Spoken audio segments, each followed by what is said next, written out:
Mr. Rainwater. Hey, Joe, we're back.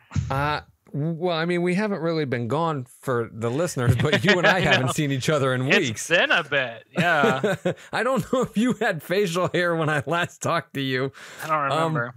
I don't remember either. I'm definitely down 2 wisdom teeth, which was not you know something? The whole experience of getting the teeth actually yanked is overhyped. That wasn't bad at all. What was bad was I got something what's called a dry socket. Stop me if you know what that is. Yeah. Yeah.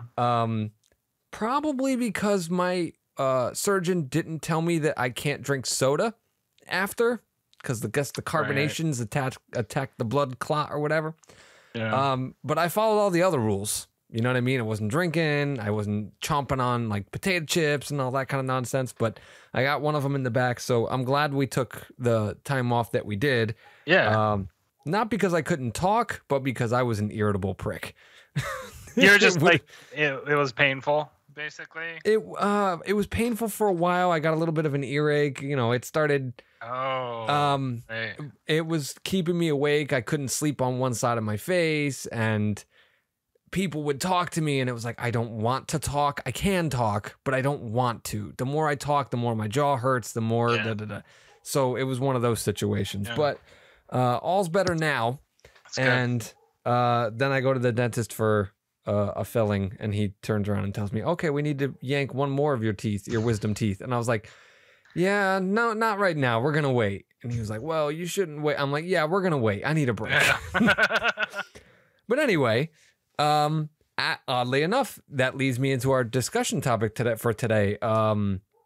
Taking a break, kind of, well, you described it better right before we rocked and roll. So yeah, maybe we'll get into it too, because so for me, part of what generated this was that I'm going through a little bit of burnout right now, which is actually, it's funny that I'm talking about going through burnout, and at the same time, I have started a new video series on my YouTube channel, right? Oh. And it's not like, I mean, it's not much. It's just like I'll spend 30 minutes talking about things that are on my mind while I'm working.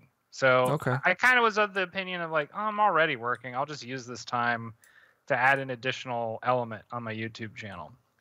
And this is something I've been thinking about, is like, I've gone through burnout so many different times. I think I need to start talking about it a little bit, because the first time it happens, it's a little scary, because I went from, finishing art school, and then after art school, it's like, time to make my book. And I make a book, and I make a book, and I make a book, and I color a bunch of books, and I'm kind of going a little bit nonstop for a while. And then there's a point, probably around 2015, 2016, where I suddenly like really hit this wall creatively. And really slowed down, and it kind of creeped me out, because I was like, will I come back to this? Will I come back to the same sort of immense productivity that I had previously? I mean, I know you know that personally, what that looks like. And anybody who knows me on any sort of personal level knows what that looks like. I just constantly at the table or whatever. I'm constantly figuring out some way to work on what I'm doing. And nevertheless, like, that first round of burnout kind of freaked me out a little bit, and I got through it. And then on the other side of that, right, was getting published by Webtoon for Trailer Park Warlock. And it's like, oh, well, you thought that was busy. Here you go. Like, here's something that's even more intense. And so now I'm coming towards the end of Trailer Park Warlock. I'm working on the 5th season, and I'm only like a third of the way through it, and I'm starting to hit burnout, because it's very intense in terms of like writing, in terms of how much goes into making it. And it's because I want to make this as best as I can. There's a part of me that's like, I don't know if I'll be doing another comic book project after this. I really got to I want to make this count, I don't want to pretend like, I'll get another chance to make something better. This might be it. It might not, but this might be it, you know? And so I need to make sure that this is as polished as I can, as good of a story as I can. And so I think part of it is like that pressure also sort of becomes a sort of a form of anxiety. And that over time kind of wears my nervous system down. And so I get to this place where it's like, I got to step away. I got to take a break. I need to think of, I need to get inspired. I need to get whatever juice is missing, right? I need to get that, because if I don't have it, it's going to make the rest of the next half a year miserable.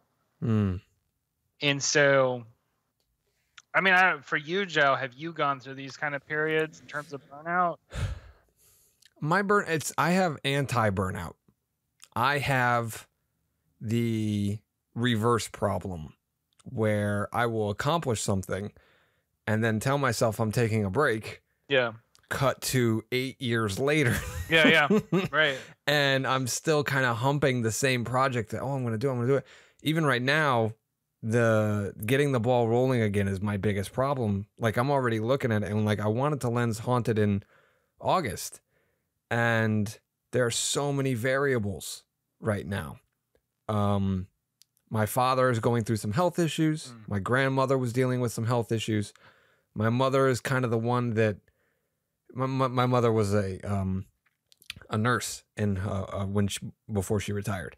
So my mother is the one who carts them to and from doctor's appointments and this and that, and helps explain what's going on to them in, normal terms, and helps make decisions that'll be best for them, because she knows them better than the doctors do, and this and that. But my mother's also the person who babysits my son so that I can work. Right. And so I have vehemently tried to work while babysitting my 16-month-old son. And I can do it for a while, but I also have a dog that I'm dealing with. I'm also taking care of the food for the house, cleaning the house, the laundry for the house, keeping the lawn mowed, fixing the sink right now. And then, I can keep going, a laundry list of little things here and there. There's only so much time in the day. And then at the end of the day, you just want to lay down and just like watch a movie and be done with it. And every time I do get a free minute to start and work on something, I do drag my feet, because I'm like, well, I don't know if I'm going to get this done. Maybe I should just push my filming. Like right now, I'm already considering, and this may very well happen, I may consider pushing back production until May of next year, which I don't want to do, because I'm in the mindset of, if I keep putting it off, then I'm just going to keep putting it off, and I just need to do it. And another part of me is doing you want to do it right. You want to be motivated. You want to have all your shit together. You want to be, all set up to go, and bingo. And the other part of me is like, you're never going to be 100% ready to go. Just go. So right now I struggle with that indecision. So you talked about how that anxiety wears on you. Yeah. The indecision is what wears on me at the moment. Well, and I really like you bringing up indecision, because that was sort of when I was starting to acknowledge that I was kind of going through some burnout, because I would have indecision about totally negligible shit, Like, oh, should I go to see Doctor Strange tonight? I don't know. Do I have the time to do that? Blah, blah, blah. And all that planning turns into this anxiety net of just like over planning and plans within planning, to where it's like, why am I even doing this? I'm not even enjoying myself now, right? Yeah. Not even, and that hampers productivity. It hampers just, it becomes like the train, suddenly having a break, and all the carts just bump into each other, and it creates this whole mess. So, now, like I was saying, I really appreciate you bringing up the indecision aspect of it, because that's a big signal, right? Of like, not necessarily burnout, but just like everything isn't in alignment, right? The rhythm isn't ready, or there's something needed for the creative process to take loose. Because when you want to be creative, you want as few distractions as possible. You want as few interruptions, especially for your case, because like you're going to be filming, you've got a tight deadline in order to get that process done. So you want to avoid, right, as much bullshit as possible so that you can get it done, right? Right. And part of that, and so we've talked about this before on the podcast, but you know, it is a scientifically proven thing that you only have so much decision-making ability a day before you run out. Yeah. And my problem is I waste that indecision, like we said, talking about, you know, do I go to the movies and see this movie everyone's talking about and ranting and raving that might trigger some creative ideas in my head that'll help my film? Or do I sit there and work on my film that I've been hammering on? Do I do 3 loads of laundry and then I go to the grocery store and then I get this? What are we having for dinner? What am I doing for a side? What am I doing for this? Do I have the calories to do this? You know, and then all these creative decisions get used up. And by the time it's the end of the day and it's like, oh, okay, finally have some free time. The wife came home from work. The kid is sleeping, yada, yada. I don't have anything left. And that's the burnout that happens, is that decision-making power of mine is gone. And to wake up at 6 a.m. the next morning and work for 2 hours before she goes to work is just not going to happen. Because when you wake up in the morning, take a shower, quick, grab a thing to eat, maybe, you know, treadmill for a little bit. It's not going to happen. So the problem with me is, like I said before, is getting started again. But once I get started, I'm unstoppable. Like this afternoon, the only reason I stopped right now working on the script for Haunted was because we're doing this podcast. That's literally the only reason why I stopped, which was fine because I didn't make a lot of creative decisions elsewhere today. So I felt like I made a lot of headway. I got at least 15 pages locked. So that was awesome. Good. Yeah. And I made progress, and it's that spark that keeps me going.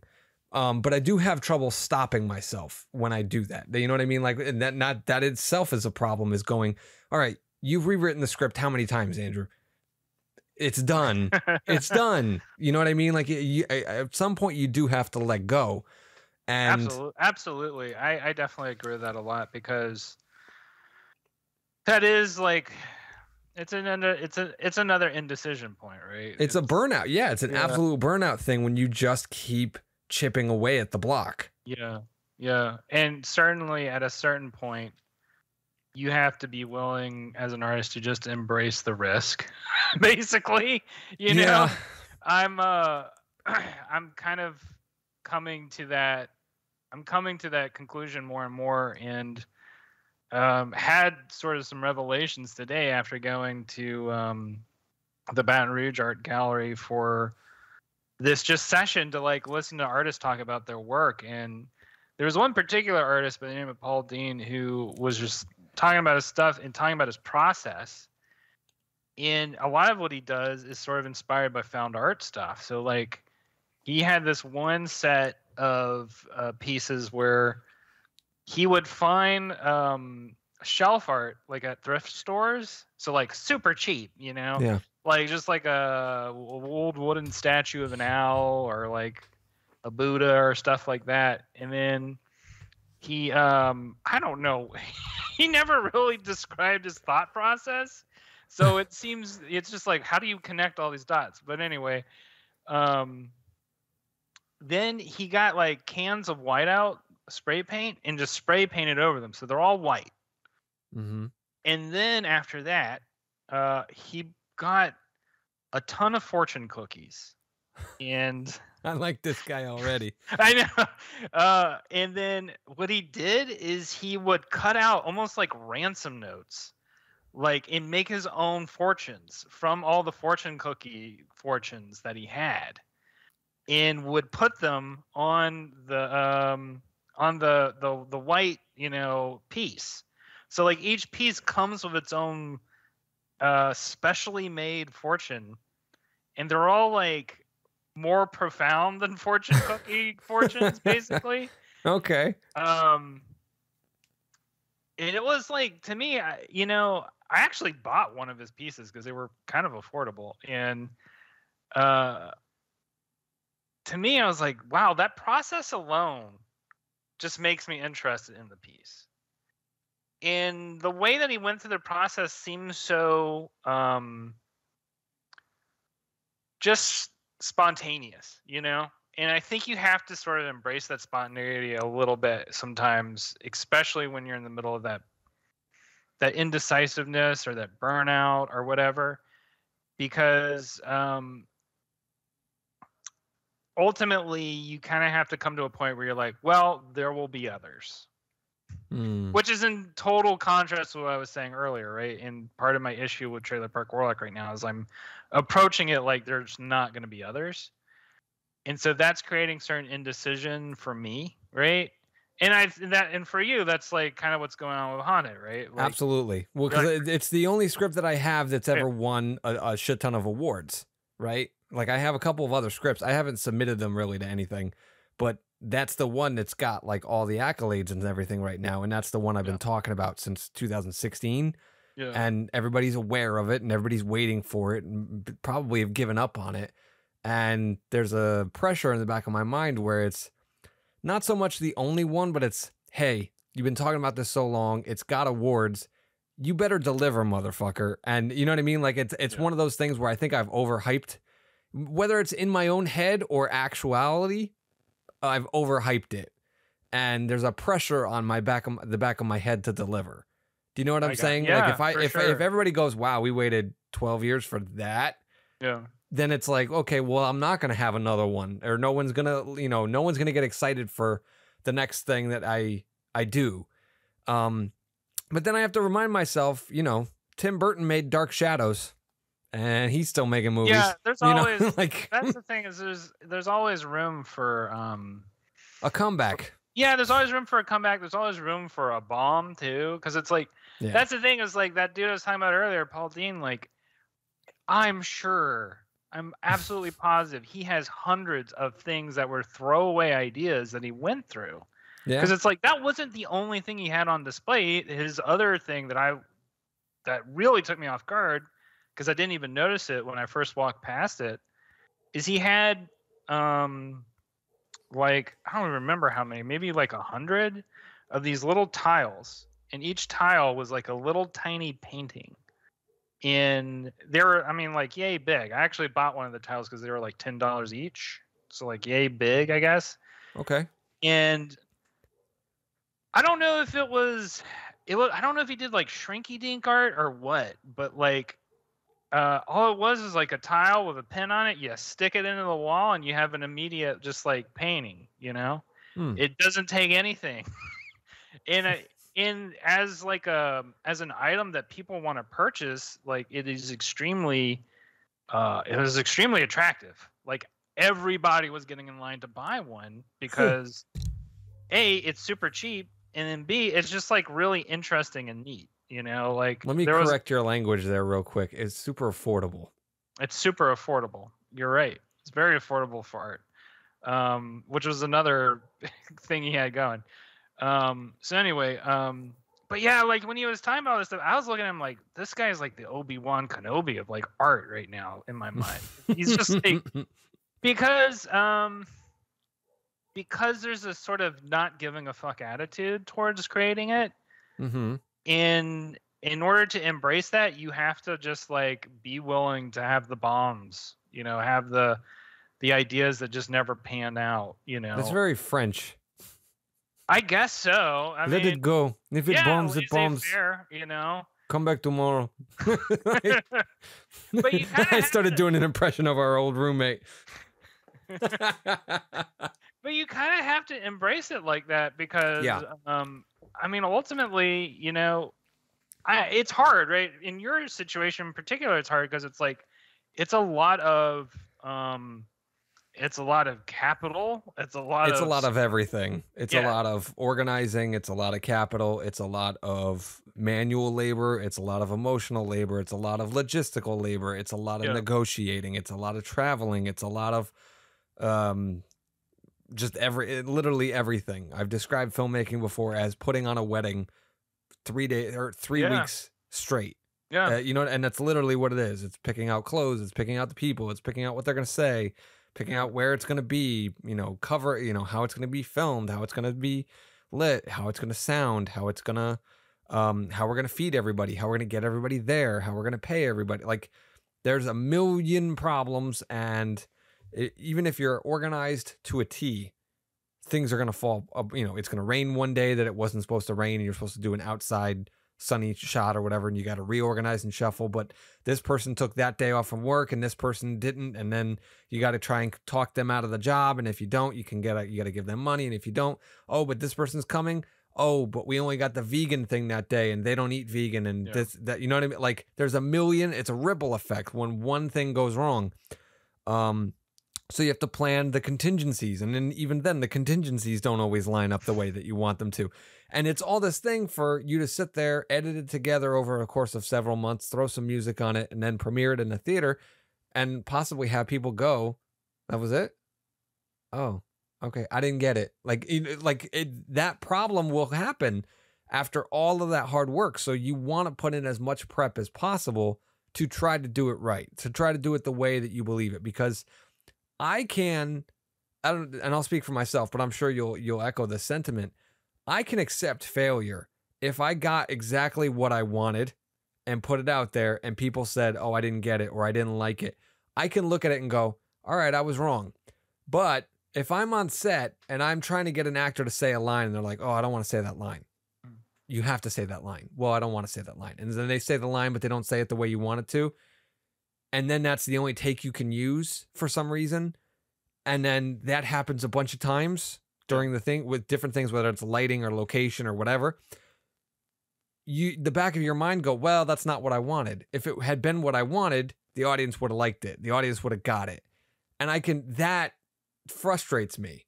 Do you know what I mean? It's because you still don't feel heard as an artist when you don't nail down exactly what it was that you were trying to do. But what I've been trying to do to combat that lately, we talked about this before in a recent podcast where we talked about your intention as an artist is superfluous because it doesn't really matter what it is you're trying to say or do. The person sitting in the audience chair has their own biases, prejudices, preconceived notions, experiences that are going to inform their interpretation of your work. Yeah. So you could, do you know what I mean? Like, it really is out of your hands. And that's kind of the mentality that I've been trying to wrap around every time I get to perfectionist mode, where it's like, I have to get what I want.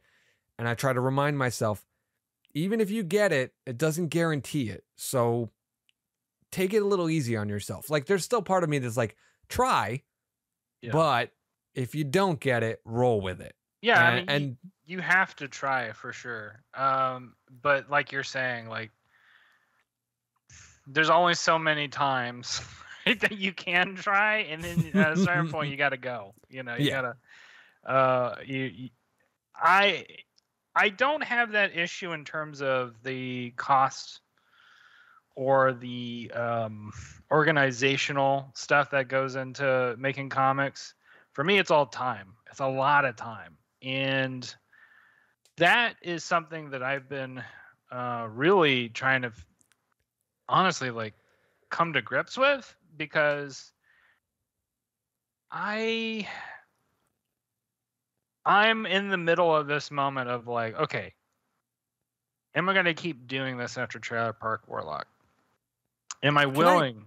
Can I interrupt? I want to ask a question, because this is the second time you've kind of mentioned this evening. Are you considering moving to a different medium in art, or are you talking about leaving art altogether?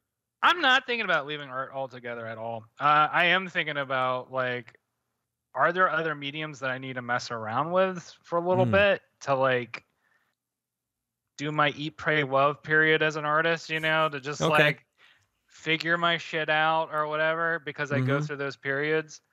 Do you think that's just because of the burnout of Trailer Park Warlock that you're looking to flex a different muscle, or do you think it's just maybe you feel like you've peaked with Trailer Park Warlock and you don't want to? It's definitely not because I think I peaked. I think it's because I need to flex a different muscle, and I could potentially do that through writing a different story. But I think there needs to be like I need some kind of artistic connection in order to get there. And so, like, right now, I'm probably for the foreseeable for the foreseeable next couple of months, I'm going to be trying to connect with gallery art, because that's like one of the big things that I grew up on, and wanting to be an artist. Like there was a while where like I really wanted to be a painter, and so part of the way that I connected with even thinking about having a career as an artist was like, oh well, one day I have to figure out how to like make enough paintings to put up in a gallery and all that stuff. And I never went through that, like I flirted with it for a second, and then I went to SCAD, and then I just started making books. That's a privilege I don't really acknowledge. I don't think about as much as a filmmaker, is that I do get to flex so many different creative muscles. So like last week I was burnt out, oddly enough, with my rewriting. And what I wanted to do, I said, well, fuck it. What I really want to do right now is edit. I want to edit Haunted. I want to start putting pieces together, and I feel like that'll help motivate me. Yeah. And literally what I did the opening sequence where it's like the JAL Films logo comes on screen, and I was doing some After Effects work, and then I realized, okay, there's not going to be music during this opening, but there are sounds. So I went on the sound site, I researched the sounds that I wanted, I pulled some sounds. There's one specific sound, spoiler alert, for the opening of Haunted. It's the vintage, it's like the 80s, 90s, maybe even 70s, shaking ghost sound. This thing. If you're watching the podcast, you'll be able to see it. If you're not, you won't. But if you remember this thing from your childhood, does this look familiar to you at all? Yeah. I can already imagine the noise that it makes. Yeah. Right? That's the opening, quote unquote, music. Not even music. It's a sound effect that's playing that while the credits are the JAL Films logo comes on screen or whatever, and there's like nighttime Halloween giggles going on, and then there's a low rumble of thunder. And it's sound design, right? So I pulled out my high-end microphone, I captured the thing, I did some audio work on it, I put in the underlay of the rumble of thunder and the sound effects of the kids and stuff, and I put it with the after effects of the logo coming around, and then I picked out a font to use the opening titles on, and I started piecing it all together. So, right there, I've done visual effects work, I've done sound design work, I've done some editing, I've done some graphic choices, right? Like those are all different types of art that are fields in their own that I'm doing to build into my thing. And I don't realize that. I just look at it as filmmaking. I don't look at it as, oh, I just did sound design. I just did, graphic creation, like stuff like that. So I can understand. I'm not limiting like comics. Like there's still writing going on. There's still color choices going on. There's different balls that you have to juggle if you're doing it all by yourself. But one of the big parts of it for me is that I'm not interacting really with anything physical. Like there's my stylus, and then there's the laptop screen, and that's pretty much it. Like there's a difference between that and like physically engaging with a piece of art. So your problem is the opposite of mine.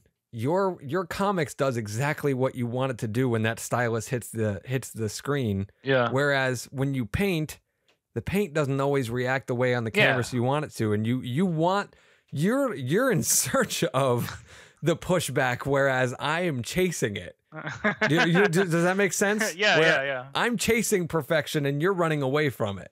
Yeah, I mean, I think what it is like I also just like, because I've done this in the past. I just also like the idea of having some physical objects to show for my work, and not that I can do that with Trailer Park Warlock in the future in terms of printing books and stuff, but that's different from like creating physical. Yeah, like painting watercolors, picking out frames, putting it all together and seeing it as a complete project where you go, that was a really good decision on my part to match that frame with that painting or whatever, like there's a certain aspect to that like I just don't have it all with comics creation right now. And sure. That's what I think that's what I need, even if it's like a side project that I do or something, I can't do side projects.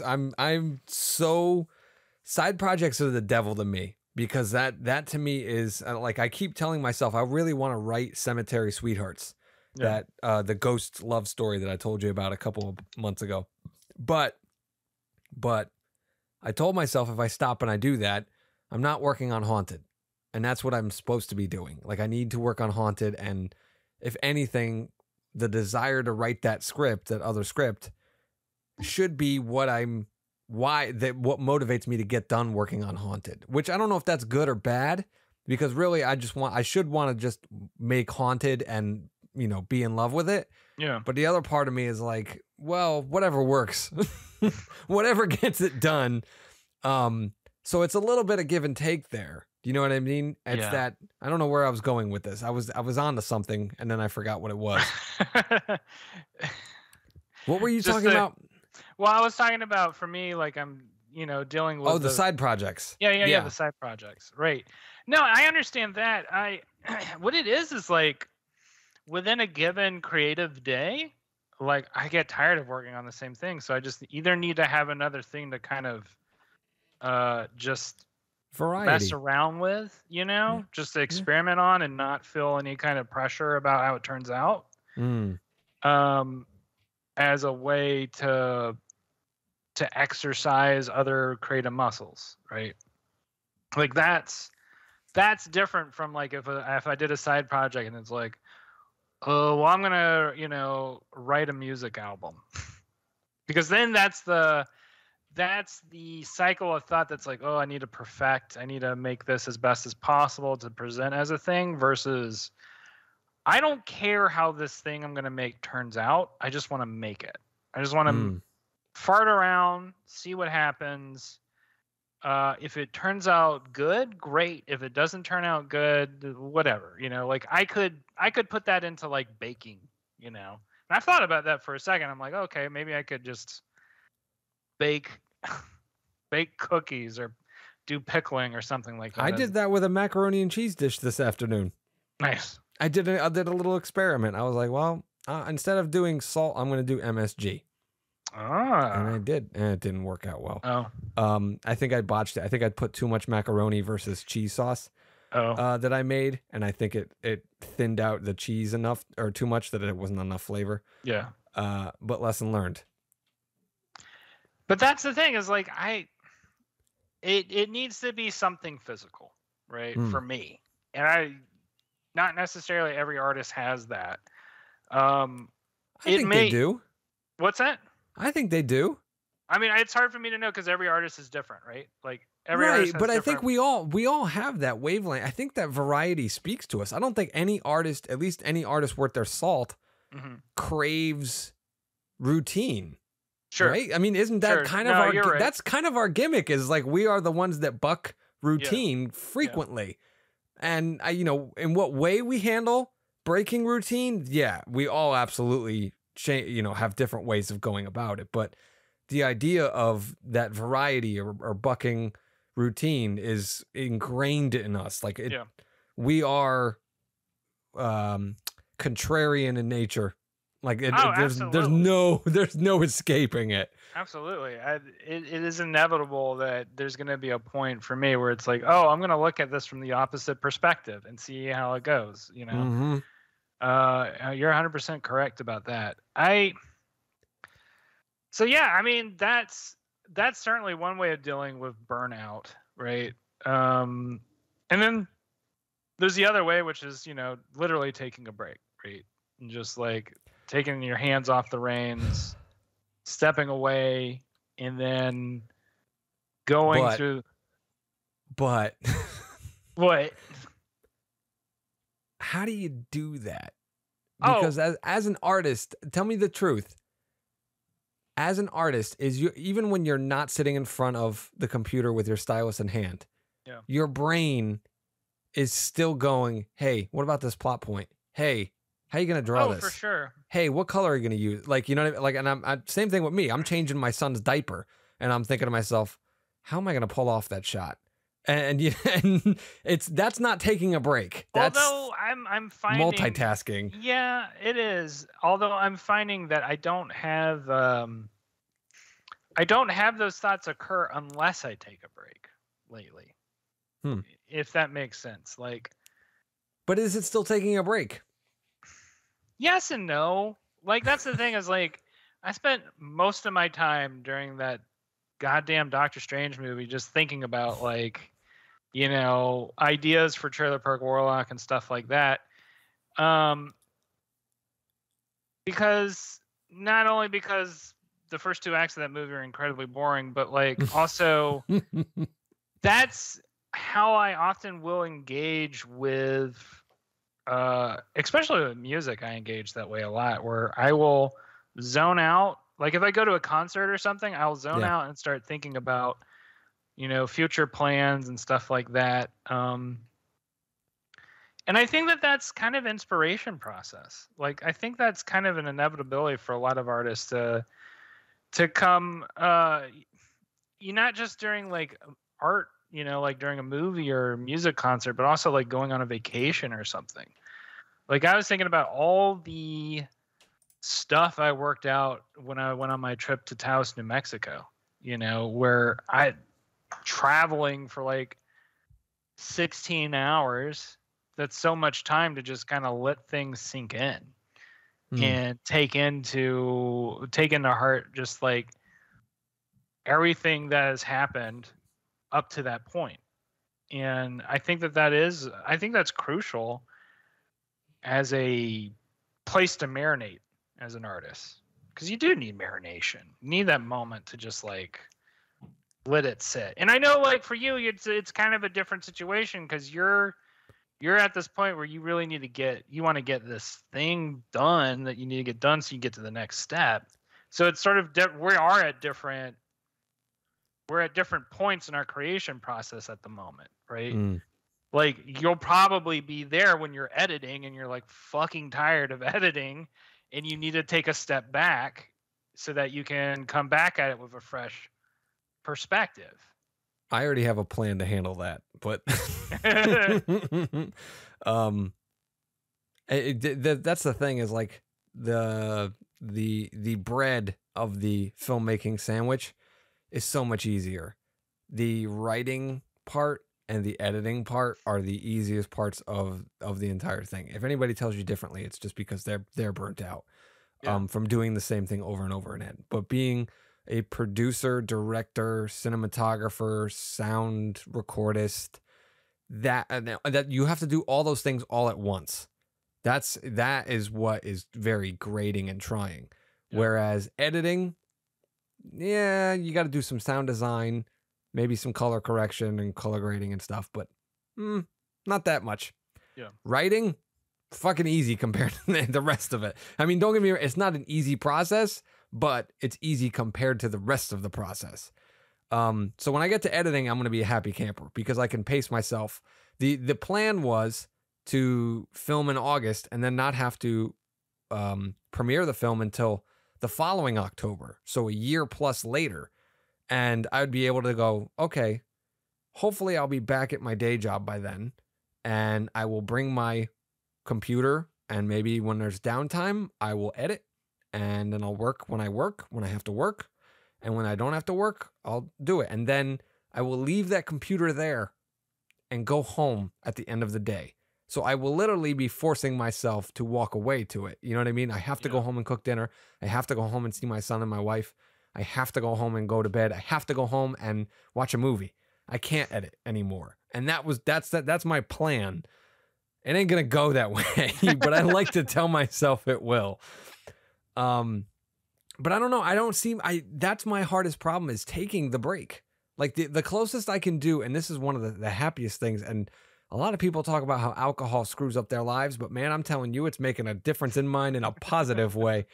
I know it sounds like an alcoholic to say that, but to sit downstairs and watch Joe Bob Briggs and Last Drive-In on Friday nights and pour myself, a margarita or several, getting drunk, watching bad movies, I forget about my movie and I'm just in the moment, happy, enjoying something else. You know what I mean? Like there's no what if, oh, blah, blah, blah. Like, no, I'm just having fun. And that to me is a break. And that's why I'm starting to wonder, I'm starting to question, and maybe you can comment on this a little bit because, I mean, we've talked like in our 420 podcast in the past. Yeah, in the I already know past, where this is going. pot and shrooms and stuff. It's something that you have dabbled in if you don't do frequently. I don't really know. There's a reason they call it a trip. I mean, if you take shrooms, you lose all sense of time to the point where you feel like an eternity has passed. You come back. But I'm wondering if that's why artists are stereotypically substance addicted. And I'm not saying you are or I am or a lot of people are, but people perceive us to be substance addicted when in reality, we kind of need something to be addicted to other than our art. To take that break from our art. You know what I mean? Like it's a movement from addiction to addiction, but it's actually to us creatively a way to break away. Yeah, because our minds are always working. And when we alter the mind somehow, it's like, oh, I did get a break. I got drunk last night and I didn't. And people see that as a problem. They're like, oh, you get drunk every Friday night. And I'm like, I fucking have to. And they don't see that as healthy. Whereas I'm starting to see that now as, man, that's fucking nice to not think about. I mean, to not think about my stuff. I don't know. I'm going to assume there's just a lot of people in Connecticut. Louisiana has a very different attitude about that because everybody gets fucking tanked on the weekends in Louisiana. Well, it is the party place, isn't it? It is, and also like the apartment I'm at right now, like this is also there are a lot of college students here, so like college life is to get drunk on the weekends, right? Yeah. But it's actually something that I've been sort of having a hard time with because I don't drink anymore. Like I'm pretty much been sober for a long time, right? And I'm trying to figure out how to socialize without alcohol because everybody socializes with alcohol in Louisiana. So like I have to kind of just work around that in a way because like I'm getting to a point where it doesn't bother. I don't feel like alcohol helps loosen the wheels, but I don't feel like I need that loosening the same way that I did when I was like in my 20s. Now I'm just like, oh, okay, I can deal with just hanging out with people and socializing and whatever. But my point is, I'm trying to relate to what you're saying in regards to, I totally understand why there are so many artists who will drink a shit ton of alcohol or whatever. A lot of comedians get fucking drunk because it's a great way to just disconnect. It's a great way to disconnect from either all the emotional turmoil you're working through at any given moment or just all the thinking that your brain does. Because artists, I mean, not just artists, obviously. There are a lot of people who have a lot of different very active brains, but artists tend to have this sort of activity in their brain where a lot of it's very image based. It's very it's absorbing in the sense that you're not always 100% in reality all the time, and that can be exhausting when you're trying to work through some emotionally difficult scene in your head and you're playing it over and over again. Or because like I'll have scenes that I'll write in my head and like I'll like they'll spark emotional reactions within me, like I'll cry or I'll laugh or whatever. Yep. From the outside you look like a crazy person, but in the interior you're just like, this is day-to-day life, like I just have images running through my head 24/7 because that was for whatever reason, the way the cosmos made my brain. It's like a television without an on-off button. And that's literally, you know what I mean? That's literally the best way to describe an artist's brain to other people, I guess, is that we cannot, there's no sleep timer. There's no power button. Yeah. It's hard to even mute it. You know what I mean? Like, yeah. And when something like that is just constantly going in your head, like you can have a TV on in the background and do work and stuff like that, but the TV is on. And it's going to be distracting at certain points when you're multitasking. You know what I mean? And that's just it's the curse of the artist. But like when you do a substance or something like that, the TV turns into something completely else. Or you can even turn the TV off, right? Like, I mean, that's something with meditation that I've been able to kind of learn is like, oh, there's an off switch to this thing. I didn't realize it was there. And not that it works 100% of the time, obviously. Like the other day, like I had this whole thing going on in my head where I kept trying to plan everything ahead of me for the rest of the evening. Welcome to my life. And I couldn't I couldn't turn it off. Like it just like kept going where I was like, I'm just trying to be at this music show right now. I don't need to think about like where I'm going to eat afterward. I don't need to think about, am I going to get to my car safely because it's nighttime downtown or whatever. Like I don't need to think about any of that. I just need to be present here in this moment. And that is like all that artistic cycle kind of being turned on all the other things in life, right? Like, I'm so happy you're saying this right now because it's validating my thoughts about myself. It's like, why do I have to look up the menu before I go to the restaurant? Why do I, you know what I mean? Like I'm making those creative decisions before I even get in the car. Yeah. And no, lately I've been trying to be in direct, and maybe this isn't the way to do it, but sort of directly confronting it because it's driving me a little crazy because I'm getting to this point where it's like, well, I just want to embrace the day. I don't need to plan every single thing out. The only thing I really need to plan out is how am I going to get the time to do what I need to do to get my projects done, right? And that's my problem is that I've been using that exact approach for everything but my project. How am I going to get my treadmill done? How am I going to get the groceries for dinner? What time do I start cooking? And that's the exact opposite problem. And the mindset that I have is, oh, I'll write if I can between this block if Nick takes a nap versus, you know what I mean? Versus anything else where, so it's like we have the inverse of problems where you're letting things fall too much by the wayside and focusing on the project. I'm focusing too much on the things on the side and not enough on my project. And both are equally as wearing. Yeah, there's a demand for balance. They're both equally as wearing and both equally as important. You know what I mean? Yes. That's the thing is like that time to go out and eat or do whatever is as important because that's recharge time. If you don't have the recharge time, you kind of end up taking on a little bit of debt later on in regards to your own personal psychological, emotional welfare. Would you agree though then that maybe that the priority, the project should still come first in terms of prioritization of organization? Oh, I mean, that's how I approach it always, like that's the thing is like, I'm talking about like in scheduling of the day. Yeah. Like you can't say to yourself, oh, I'm going to work on my project tonight. Yeah. It's more so I got to work on my project this morning. That's how I approach every single day is like, I am blocking out everything in my head of like, okay, how do I get these, 4 to 6 hours at least to work? And how do I add on hours after that if I have time to add on, right? Mm-hmm. And that's every day. Like there's no weekends involved.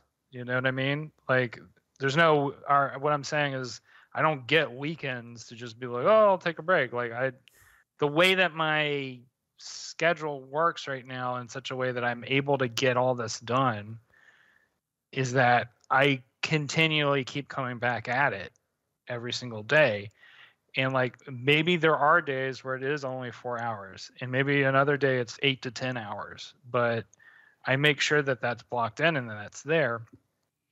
It's just that the problem is, right, is if I'm not socializing with people, if I'm not taking the time to just like chill out for a second, it does wear on me after a while. And that usually manifests itself as burnout. And that's probably just me subconsciously trying to tell myself, like, Matt, you need to fucking take a break.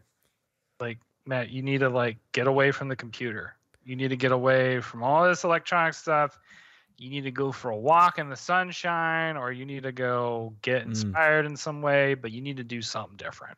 And I think it's important that we point out what burnout ends up turning into, which is depression. Yeah, because that's basically what depression is. It's repetitive burnout. Yeah. Where, you know what I mean, to the point where I don't want to say diminishing. It's diminishing of the inspiration, diminishing of the soul, however you want to look at it. Where burnout it's erosion, where you eventually come to a point where, you know, the hill has been flattened, and then nothing gets done, and you're, you know, physically, emotionally, spiritually, all of that stuff just fucking dies. Yep. And you're a shell of a person, and then your work suffers, your life suffers, and that's where it is. So it's really like, and that's really the most important thing, is like, I think we're getting at, is the balance key.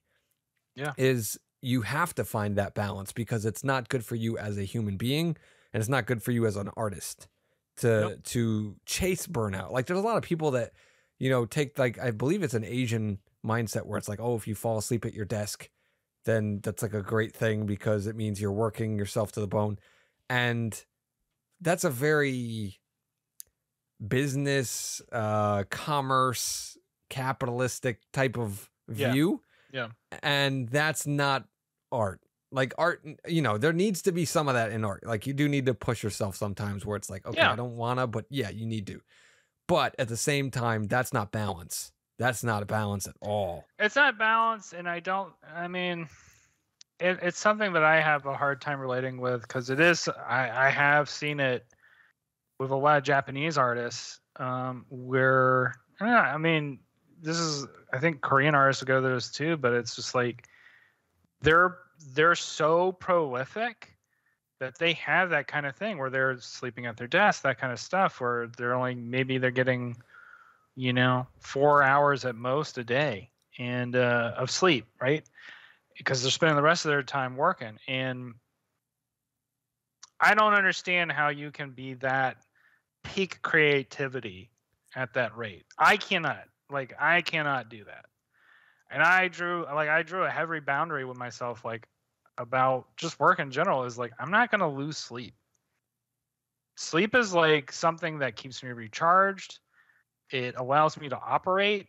It allows me to not be fucking cranky, you know, so I can talk to people in a sane manner. Like, I have a very delicate, for better or worse, I have kind of a delicate neurology in that sense. If my sleep's fucked up, I start getting fucked up.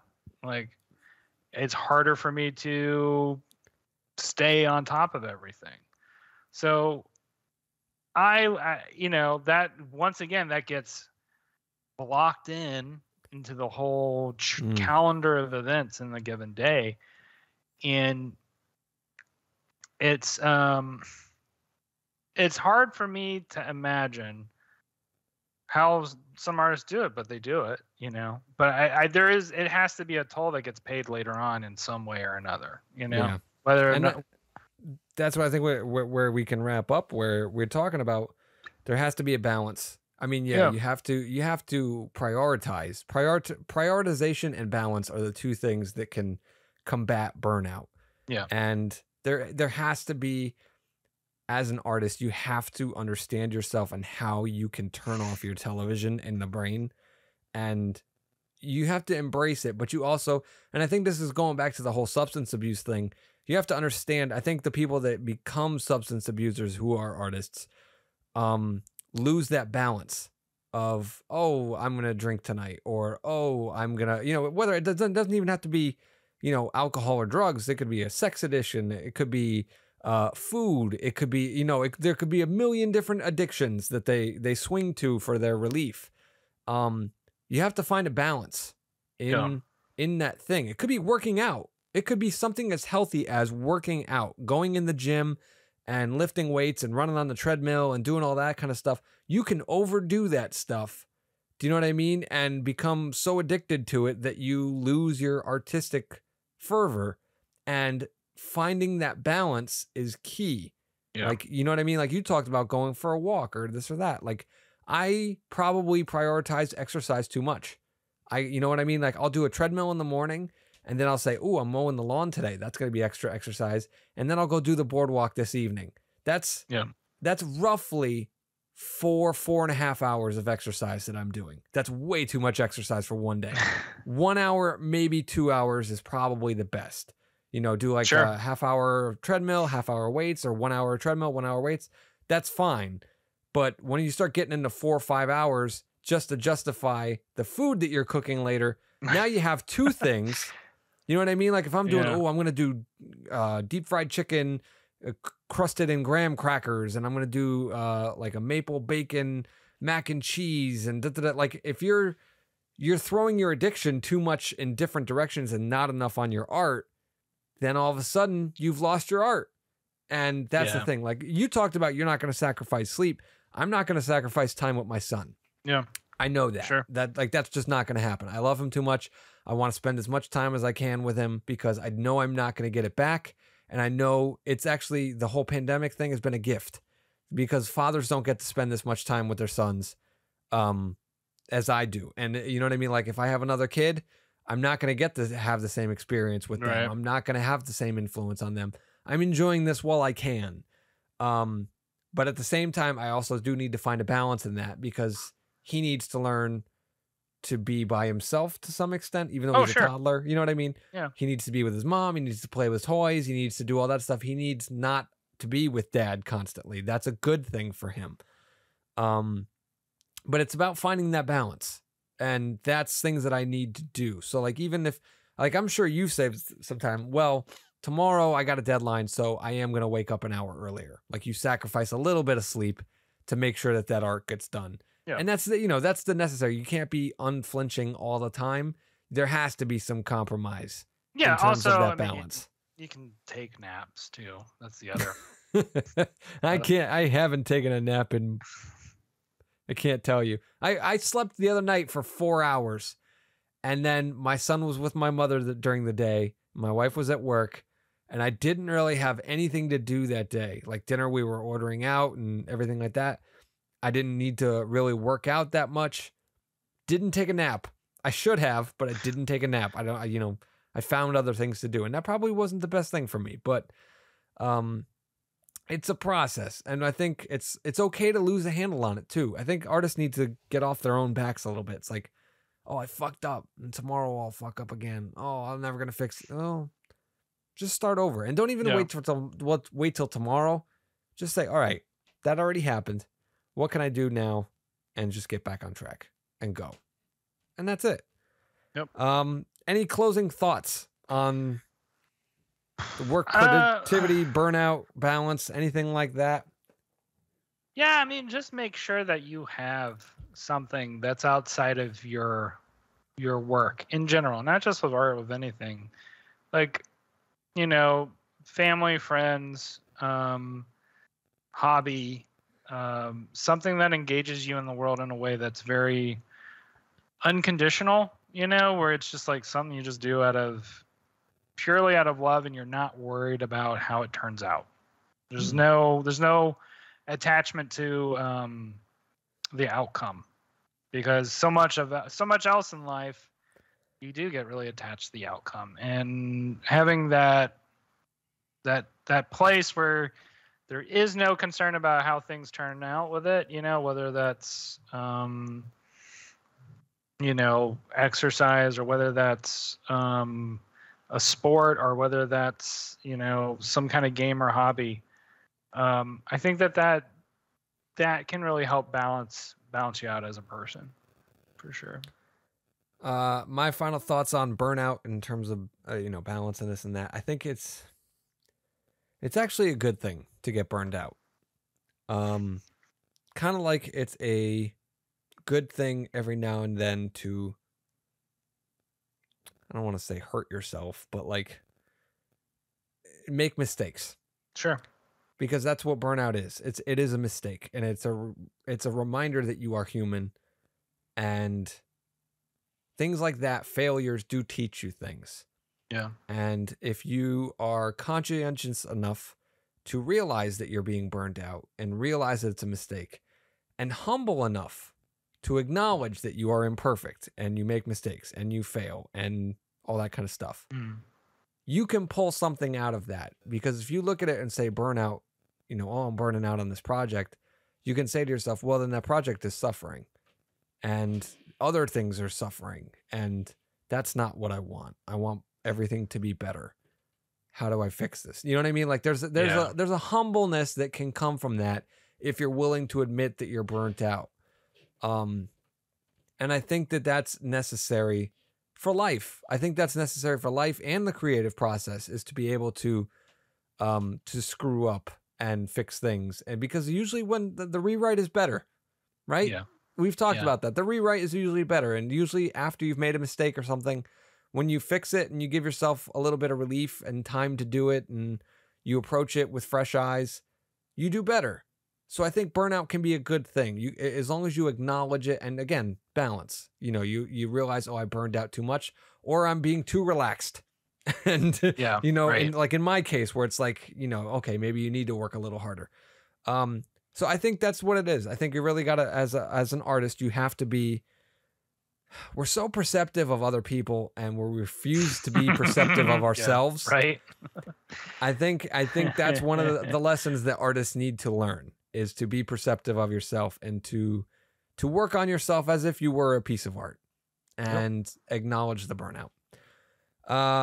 Thank you, Mr. Rainwater. It's so great to see you again. Yeah, same to you. We will be back. We're not taking any breaks or anything like that, as far as I know. We'll be discussing our schedule after we get off the air. But thank you guys for staying tuned to us, and hopefully we'll have some more guests coming up. We feel better when we do guests. So with the summertime coming up, we're going to try and lock some people in their houses and stick them in front of computers and ask them questions about their art. But for now, this is Jow signing off. Mr. Rainwater, thank you as always. Yep. And we will see everybody next week. Later, y'all.